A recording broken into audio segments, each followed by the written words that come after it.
Welcome to The Explainer. So, picture this. You've just spent a grueling afternoon grinding away at the driving range, right? You're hitting bucket after bucket of balls, trying so desperately to fix that annoying slice. But then, you show up to the first tee the very next morning, and suddenly, you can't hit your irons to save your life. Well, if that sounds familiar, you are absolutely in the right place. It's just an incredibly frustrating reality. You pour hours into perfecting your mechanics, yet your scores, they just never seem to drop. Today, we're going to unpack exactly why that happens, and more importantly, how to fix it by looking directly at the data and insights from performance psychology.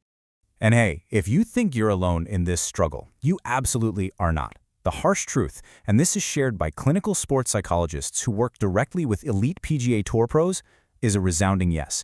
Golfers are notoriously the worst practicers of literally any sport on the planet. I know, it sounds completely counterintuitive, right? Because golfers spend so much time hitting balls. But the issue isn't the volume of practice. It's the fundamental psychology behind how they practice. Okay, let's dive right into this with Section 1, the practice trap. To really understand why we fail on the range, we have to look at the core problem of how most players approach the game immediately following a bad round. You know, when you ask a golfer what they did during yesterday's round, they almost never focus on that incredible putt they sank on hole 7. Instead, they inevitably zero right in on their mistakes. They'll look at you and say, man, I didn't drive the ball well yesterday. So, what do today? They march straight to the driving range and spend their entire 2-hour session aggressively hitting drivers. This is what we call a purely reactive trap. You're letting yesterday's specific, isolated failures entirely dictate today's practice session. Psychologists actually compare this reactive training to spinning plates, and it's just a brilliant metaphor. Imagine a performer trying to keep a dozen plates spinning on top of poles. Golfers are basically constantly running around, panicked, trying to fix the one plate that's wobbling the most on that given day. And the literal second they finally get that driver plate spinning smoothly, their short game plate starts to fall. Instead of building a reliable, cohesive system of skills, they just go out purely to fix yesterday's immediate problems. It's just this endless, exhausting cycle of triage. Let's slow down for a second because the psychological toll of this spinning plates routine is immense. This brings us to Section 2, the burden of uncertainty. When you constantly practice in a panic to fix what's broken, rather than actually following a plan, you create this deep psychological agitation within yourself. Let me ask you directly, why is golf one of the only sports in the world where we don't have scrimmages? Seriously, think about it. When you play basketball or soccer, you can gather some friends, play a low-stakes pickup game, and you can test out a new move without ruining your entire season. But in golf, you have total isolation. You just step onto the course, start measuring yourself against par, and obsessively tweak your technique during the actual round. There are no coach timeouts when things go wrong. You're entirely alone with your thoughts, which leaves you incredibly vulnerable to massive performance anxiety. Now, what's really interesting is the reality of the golf course itself. A golf tournament, or honestly, even just a Saturday morning round with your friends, is essentially an unpredictable obstacle course. When you cross that white line and step onto the grass, you have absolutely no idea what demands are going to face. You don't know where the trapdoors are. You have zero control over the weird bounces, the deep lies in the rough, or, a sudden gust of wind from Mother Nature.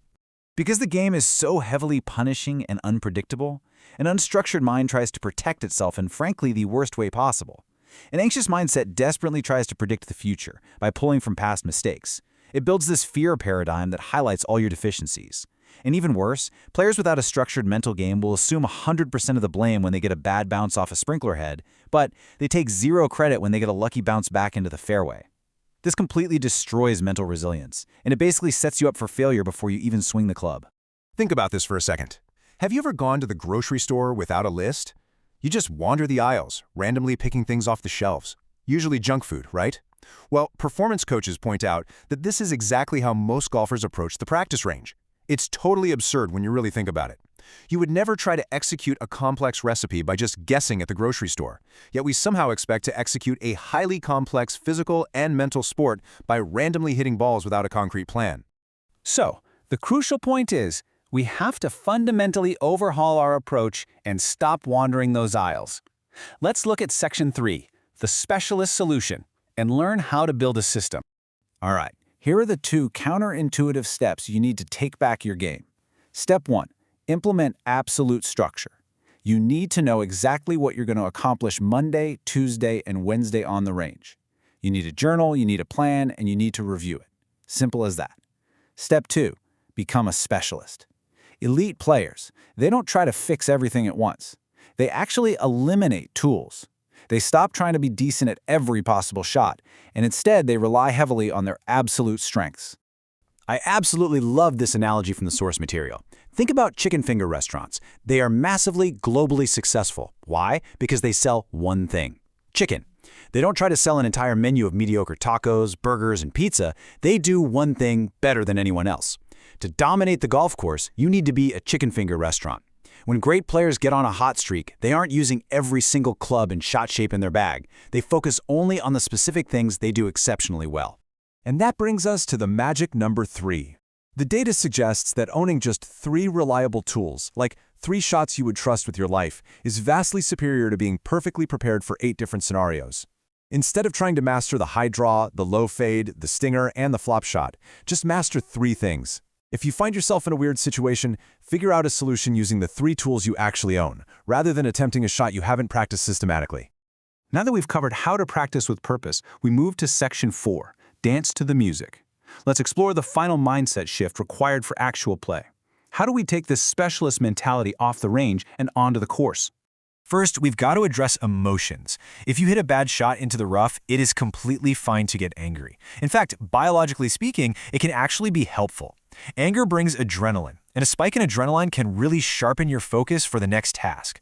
The danger isn't the anger itself. The danger is letting that anger linger so long that it mutates into toxic self-judgment. And this brilliantly illustrates how to use a physical anchor. Elite sports psychologists recommend tying your emotion to a physical object. Grip your golf towel as tightly as you can when you're furious about a bad shot.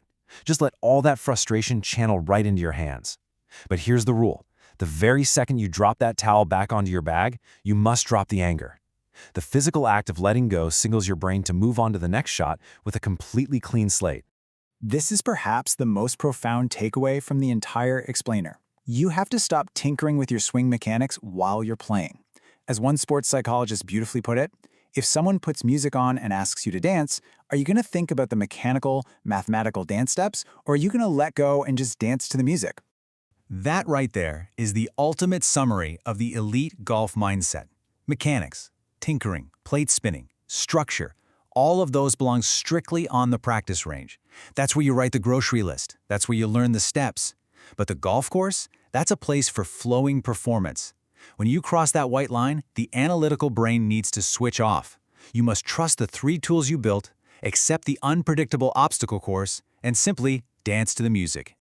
So I want to leave you with a challenge for your very next practice session. I want you to stop spinning plates. I want you to stop wandering the aisles. Ask yourself right now, what is your chicken finger shot? What's the one singular strength in your bag that you can double down on and master so completely that you never have to doubt it again? Find your specialty, build your structure around it, and just watch how quickly the mental game transforms. Thanks for joining me on this explainer, and keep focused out there.